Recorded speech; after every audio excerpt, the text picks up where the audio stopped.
Atos 16, versículo 27 até o versículo 34.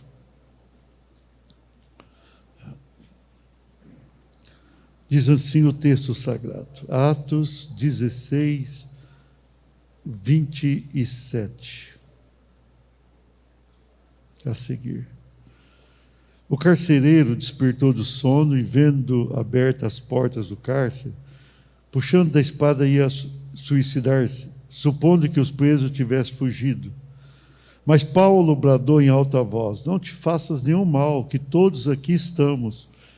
Então o carcereiro, tendo pedido uma luz, entrou precipitadamente e, trêmulo, prostrou-se diante de Paulo e Silas. Depois, trazendo-os para fora, disse: senhores, que devo fazer para que seja salvo?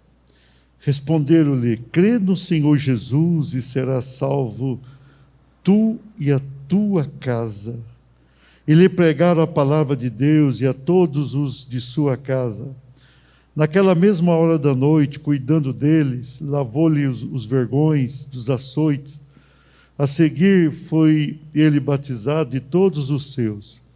Então, levando-os para a sua própria casa, lhe pôs à mesa, e com todos os seus manifestava grande alegria por terem crido em Deus. Tudo que a gente quer é a salvação da família. Eu sempre falei para Deus assim, né? Eu tenho meu filho, nasceu no dia do meu aniversário, né? 41 anos atrás, quando eu fiz aniversário, nasceu o Marcelo. Eu falei: Senhor, eu quero o Marcelo salvo. Sobretudo salvo. 3 anos e meio depois nasceu a Márcia. Eu falei: eu quero a Márcia salva. Eu tenho 4 netos, né? André, Felipe, Miguel, Gabriel. E eu falei para Deus: eu quero ele salvo, eu preciso da salvação. Senhor, eu tenho meu genro, Adriano, tenho minha nora, Rafael. Eu não posso, Senhor, pregar para os outros e não ter minha família. Eu tenho rasgado o meu coração diante de Deus. Senhor, a família é a família, nós precisamos. Eu amo demais a minha família, amo demais. Quem me conhece e anda comigo sabe, todo mundo ama, né? Mas eu acho que eu chego a exagerar um pouco na minha forma de me preocupar com a família, né? O Marcelo, que é engenheiro, viaja demais, até trabalha. Está construindo casa no Porto Rico, tem obras em Lis, tem obras. Cada viagem dele, eu vou acompanhando a viagem com oração. E ele já está com mais de 40 anos, né? Mais de 40 anos. Isso significa que eu estou tão velho, não, que eu casei bem novinho, não faço a conta aí, não. Mas a família é tudo, né? Está o João com o Joãozinho. O João queria que o Joãozinho nascesse no dia dele, nasceu um dia depois, né, João? Por quê? É amor. Só que o Joãozinho cresceu mais, né? Era o Joãozinho quando era pequenininho ali. Então, mas é família, a gente ama, né? Como a gente ama a família. Como a gente ama. Agora a gente pensa: será que Deus é o Deus da família? Será que Deus quer salvar a família? Ou será que isso é apenas uma frase de efeito? Será que Deus tem esse projeto na família? Pouco tempo atrás o pastor Rodrigo ministrou aqui, com base em Noé na escola bíblica, e ele deixou claro que Deus tem um projeto para isso. Com base bíblica, Deus tem um projeto. Quando a gente examina a Bíblia, nós vemos Deus da família. Nosso Deus é um Deus de família. A grande preocupação de Deus não é abençoar somente você, mas é abençoar a tua família, porque a tua família é uma sequência de você. O teu filho é você e a tua esposa, ou você e o teu marido. Se você olha para o filho, você vai ver que o filho parece com os dois, né? Alguém pode dizer: parece mais comigo. Não parece, não, parece com os dois. No temperamento, na questão física, até na questão espiritual. É interessante isso. Então, essa preocupação da salvação da família é uma preocupação mais de Deus do que de nós. Deus tem essa preocupação. E nós precisamos nos apossar disso tudo. Pastor, eu devo orar e ficar tranquilo tudo isso? Sim. Mas você tem que tomar posse também, porque a salvação é pela graça. A graça é um favor que não merecemos, né? E nós temos que falar: Senhor, eu quero ir para o céu com a minha casa. Eu quero ir para o céu com a minha casa. Tiver o arrebatamento, eu quero subir assim, a Jussiane de um lado, Marcela, Márcio, André, Felipe, Miguel, Gabriel, a família. Né? E eu vou subindo e dando uma olhadinha do lado, mas é não abrir e fechar de olhos, mas para a família dá para ver, não é não? A gente dá para enxergar a família. Esse texto aqui é interessante, irmão. Primeiro, Paulo e Silas é preso de uma maneira injusta, de uma maneira que não tinha lógica para acontecer aquilo. Paulo tinha expulsado o demônio de uma mulher que o elogiava, o demônio estava elogiando Paulo: olha, servo do Deus Altíssimo. E Paulo, no discernimento que ele tinha de espírito, foi lá e expulsou, era o demônio. Aí os donos, aqueles que dominavam aquela mulher, podemos dizer que a mulher estava escravizada por eles, tinha lucro, entrega Paulo e Silas à prisão, e Paulo e Silas apanham muito, levam uma surra ali na prisão, e a Bíblia não diz se o carcereiro ajudou a bater ou não, talvez sim, talvez não, mas à meia-noite eles começaram a cantar, Paulo e Silas, cantaram louvor a Deus, e começaram a orar, e os alicerces da prisão mexeram. Quando a gente ora, Deus mexe com o alicerce de onde estamos. E veio um terremoto grande ali, sacudiu os alicerces da prisão, abriu-se todas as portas. Para abrir portas fechadas é com Deus mesmo, né? Ele via terremoto ou de outra maneira. E as cadeias, naquele tempo o preso ficava na prisão com os pés presos ao tronco e uma das mãos, um dos pés e uma das mãos. Exatamente para não fugir, se tivesse uma possibilidade. Então Paulo e Silas estavam cantando, mas ali, né, algemado, uma situação ruim, todos os presos, mas as cadeias de todos caíram, né? Caíram de Paulo, de Silas e dos outros. Se a gente ficar perto de gente abençoada, você vai receber a bênção também. Aqueles outros presos de repente se viram livres, mas a comoção foi forte, ninguém fugiu. O carcereiro estava dormindo, acordou. Quando acordou com aquele terremoto, ele correu lá e viu os presos soltos. Ele falou: fugiu. Uma parte já fugiu. Quando ele viu aquele movimento, ele deve ter olhado para a prisão e viu as algemas sem ninguém. Aí Paulo bradou em alta voz, estava escuro, era noite, e Paulo falou: não te faça nenhum mal, que todos estamos aqui. Interessante. Paulo e Silas não fugiram, e nem os outros presos. Isso é um sinal que os outros presos já tiveram também uma experiência com Deus. Senão alguém deles tinha fugido, né? Ou estavam extasiados. Aquele homem queria se matar. Você vê, aquele homem, interessante, irmão, ele saiu da morte para o céu, do inferno para o céu em poucos segundos. Se ele se mata, é inferno. Ele não se mata naquele momento porque Paulo chegou. Paulo chegou. E Paulo e Silas, quando chegam, Paulo transmite a palavra, e ele vai se converter, daqui a pouco ele estava sentado numa mesa festejando. Ali é do inferno para o céu. Dá uma boa mensagem, até com esse tema aqui, viu? No inferno para o céu, aconteceu com o carcereiro. E aí, ele todo tremo, se ajoelha ali diante de Paulo e Silas. Depois se levanta, tira Paulo e Silas para fora e pergunta para eles: o que eu devo fazer para ser salvo? É interessante que a pergunta dele está no singular. O que eu devo fazer? A Bíblia não fala o nome dele, fala carcereiro apenas. Mas ele queria saber para ele: o que eu preciso fazer? E Paulo vai responder: crê no Senhor Jesus e serás salvo tu e a tua casa. Ele não perguntou da casa. E Paulo respondeu, mostrando aqui todo o vínculo que tem a família. E eles vão pregar a palavra para ele e pregar para os da sua casa também. Não é só para ele aí. Quando ele foi na casa, ele mandou buscar a família, traga a família para cá. Podia morar perto, provavelmente, carcereiro, podia estar morando do lado, ou mesmo ali no recinto que fazia parte do presídio. E naquela mesma hora, eles lavaram os vergões dos açoites de Paulo e Silas e fizeram um banquete, além de terem sido batizados. Então, com base nesse texto, eu achei o melhor texto para esse tema.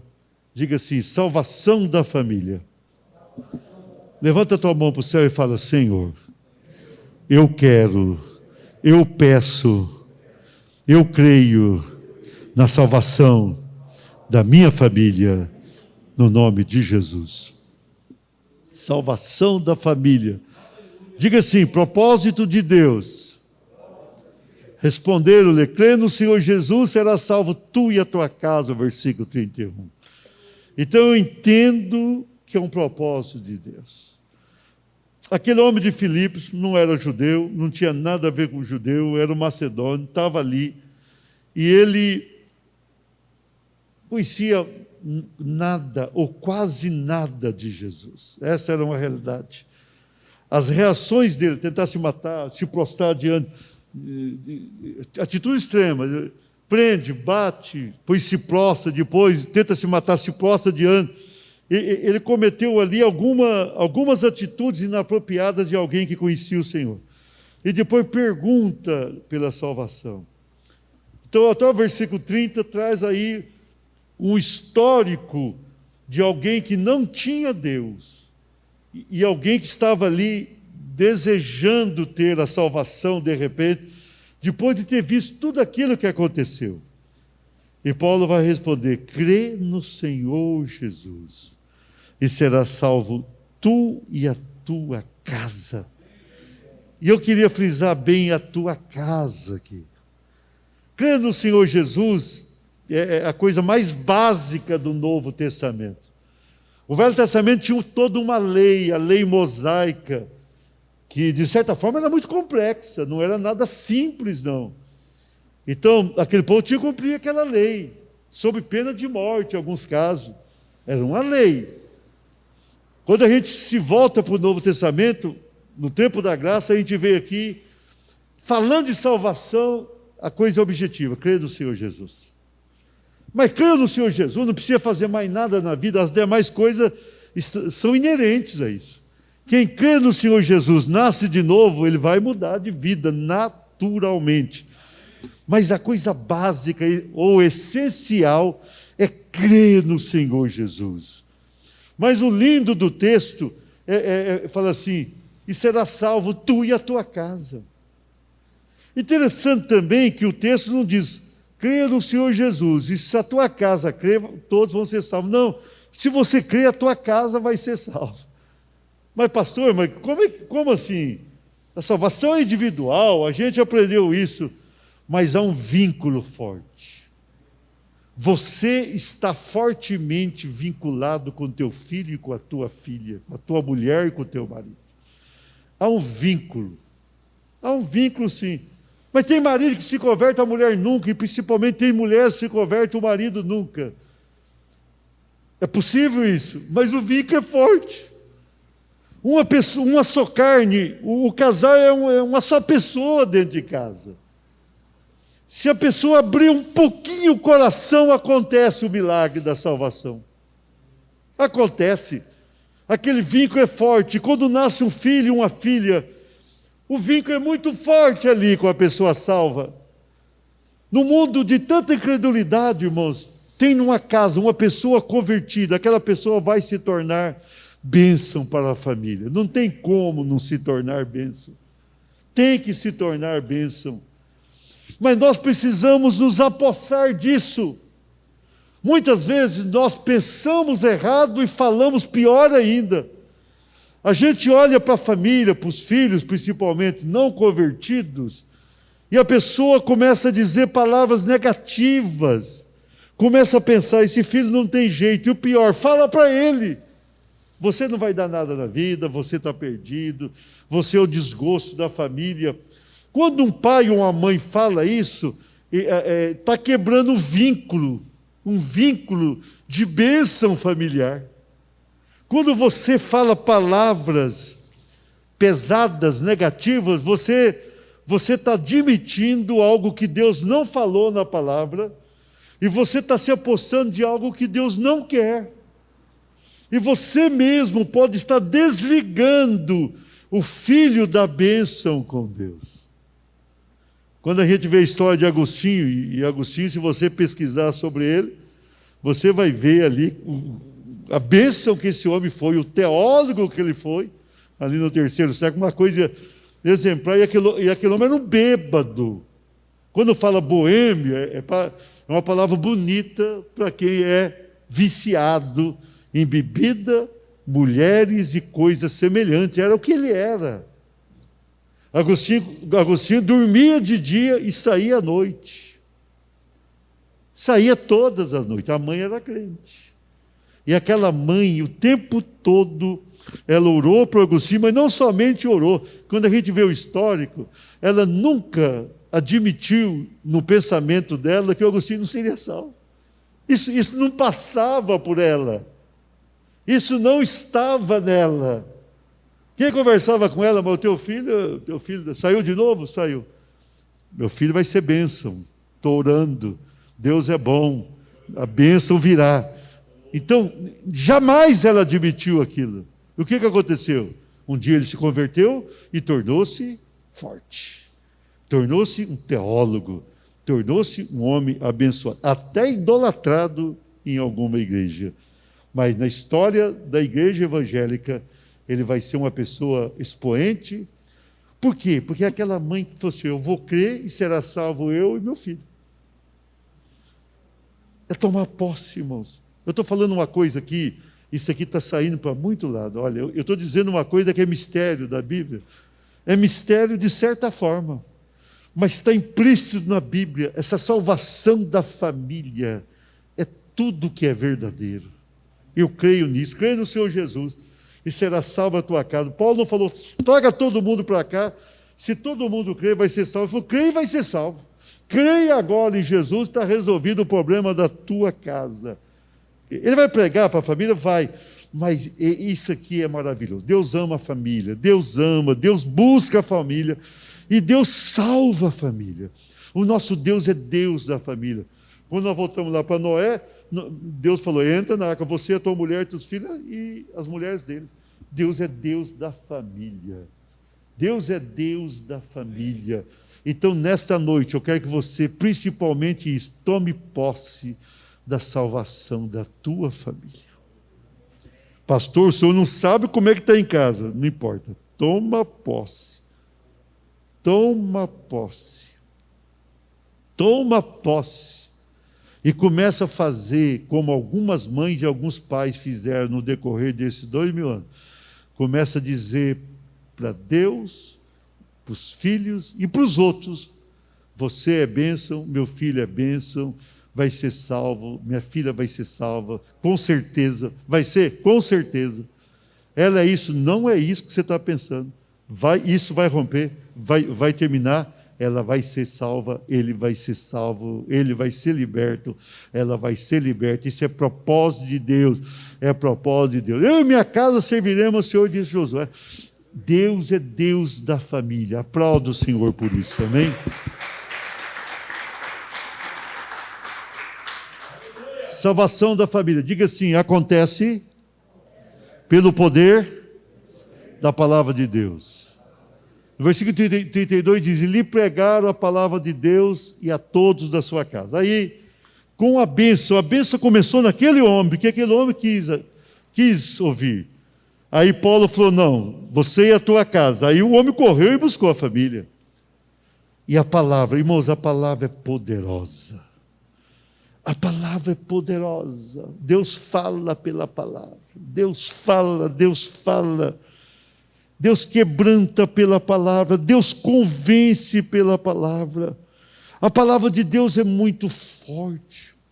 E muitas vezes a gente não dá o devido valor ao poder da palavra. A gente tem que saber que essa palavra aqui é forte demais. Você vê, numa noite como aquela, de terremoto, veja bem, a noite não era brincadeira, terremoto, prisão, confusão, gente apanhando, gente saindo da cadeia, gente presa, tudo complicado. Tem ali um culto noturno, culto de ensino, noturno. E Paulo quando começava a falar, ele ia longe, né? De vez em quando caiu um moço da janela. Paulo era de falar sem pressa. E ele vai pregar a palavra, não sei quanto tempo ele pregou a palavra. E deve ter demorado, que daqui a pouco ele estava tomando o café da manhã aqui. Estava comendo alguma coisa. Mas a palavra entrou. Quando a palavra chega numa vida, entra e transforma. A palavra é poderosa. A palavra é forte. Eu me lembro, quando eu conheci a Jussiene, fui para a igreja, né, 40 e tantos anos atrás. A única coisa que eu não pensei era conversão. Eu só fui para a igreja naquela época porque eu queria ficar do lado do Jussiene. Queria saber de nada. O pastor Nilton Tula era o reverendo da igreja. Irmãos, quando eu percebi, mas eu sempre fui de ouvir. Concordando ou discordando, eu sempre fui de ouvir. Se eu estava estudando na faculdade, eu ouvia. Eu era um aluno que não faltava da aula e ouvia. Não gostava, jamais fiz prova estudando com aquilo que estava escrito. Não, é aquilo que eu aprendi na aula, eu gostava de ouvir. E no culto eu ouvi, simplesmente eu ouvi. Eu fui ouvindo aquela palavra. Olha, eu nunca usei droga, eu não tinha sérios problemas, eu tinha um pai excelente, tem minha irmã aqui, tá? A minha mãe excelente, vocês conheceram. O meu caráter, muita gente fala assim, meu jeito de ser honesto, é isso. O meu caráter, quando eu converti, eu já trouxe do meu pai. Meu pai era um homem corretíssimo. Então, eu tinha família boa, estava fazendo um curso de economia, já quase terminando o curso. Não tinha problema não, conheci a Jussiene, confesso que eu gostei demais dela, né? Fui por causa dela, minha irmã que intermediou. Irmã é para isso, né? Eu só tinha uma irmã, ela me ajudou ali, ela que trabalhava com a minha sogra, viu a Jussiene bonita, falou assim, vou arrumar uma mulher bonita para ele, né? Intermediou. E a palavra, irmãos, o que eu queria enfatizar aqui, a palavra é forte. Eu estava na igreja, eu fui para a igreja, tudo que eu não pensei foi em conversão. Pouco menos de um mês, eu acordei na minha casa um dia, sentei na cama, no meu quarto tinha várias imagens, minha mãe era muito católica, demais da conta. Depois ela se converte, lógico, tornou-se Dona Aparecida, que vocês conheceram. Quando eu sentei assim, falei, meu Deus do céu, sou crente. Você vê, no culto eu fui namorar. A palavra é forte, ela veio, entrou na minha mente. Quando eu percebi, estava no coração. A palavra é forte. A gente muitas vezes não dá o devido valor. Você vê aqui, numa noite, uma única reunião resolveu aquela vida. A palavra é forte. Por isso, quando você chegar diante de alguém, cita a palavra. Muitas vezes a gente fala tantas coisas. Não faça isso, não faça aquilo, age assim. A gente está perdendo tempo, a gente ensina tradições, a gente ensina muitas vezes preceitos, alguns até bíblicos, outros humanos. A gente tem que levar a palavra. A palavra é forte. Se você falar a palavra, Deus fala, minha palavra não volta vazia. Se a pessoa abrir um pouquinho o coração. Então eu me lembro, 40 e tantos anos atrás, fui para lá, nunca mais deixei a igreja, hoje eu sou líder dessa denominação.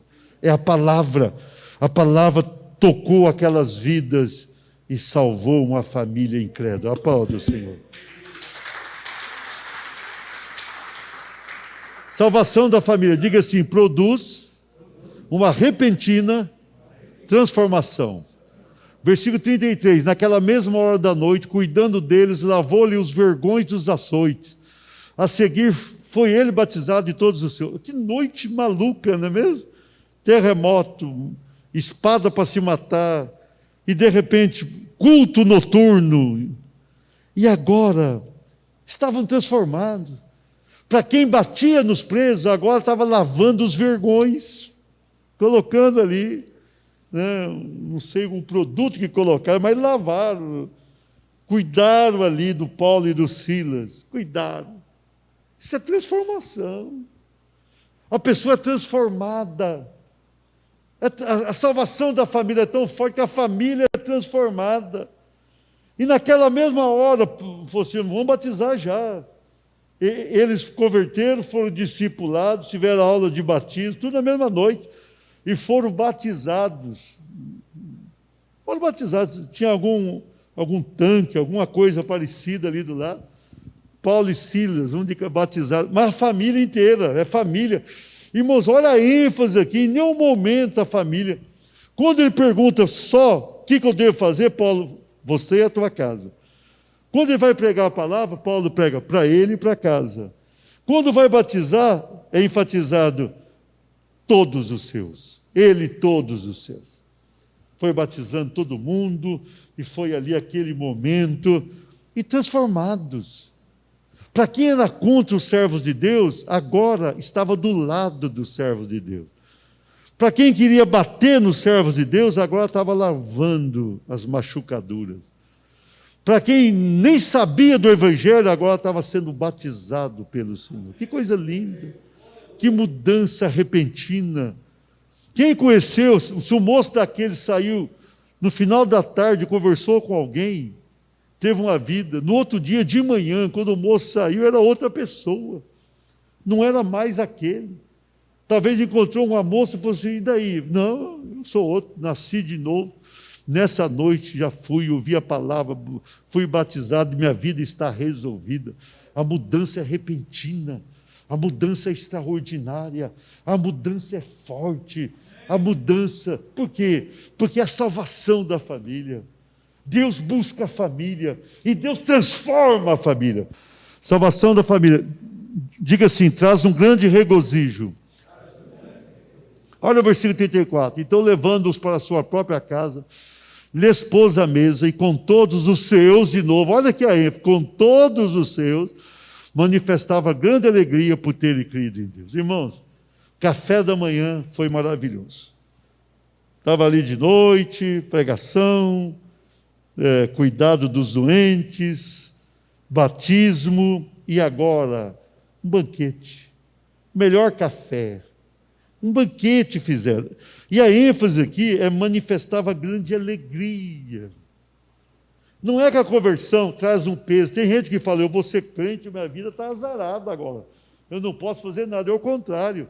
Se a pessoa é crente, aí que ele vai poder fazer aquilo de bom que ele tentava fazer e não conseguia. A pessoa fica livre. O jugo de Jesus é suave. O fardo é leve. Muitas vezes a gente tenta aumentar o fardo. Se não cuidar, a gente aumenta o fardo de quem vai seguir Jesus. Não, o fardo é leve. Não é um transtorno para a vida, não é um peso terrível. Quando alguém encontra Jesus, essa pessoa passa a ter uma vida leve, uma vida gostosa. Você vê, naquela mesma noite, colocaram à mesa e manifestaram ali grande alegria por terem crido em Deus. De repente, eles já não estavam ali, já achando que Paulo era tudo na vida, a despeito de todo o respeito e consideração que eles tinham para com Paulo. Mas eles estavam ali dobrados diante de Deus, por terem crido em Deus.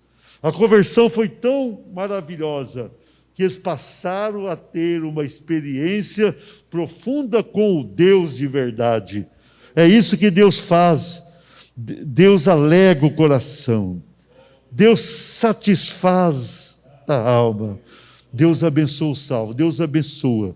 E abençoa de uma maneira que aquela vida é mudada para sempre. Mas a ênfase aqui é os seus. Todos os seus. Deus tem propósito para os teus, para quem está na tua casa. Toma posse, saia falando isso para todo mundo. O Deus vai salvar, minha filha. Fica de pé e aplauda o Senhor. Aplauda o Senhor bem forte pela salvação da tua casa. Aplauda o Senhor.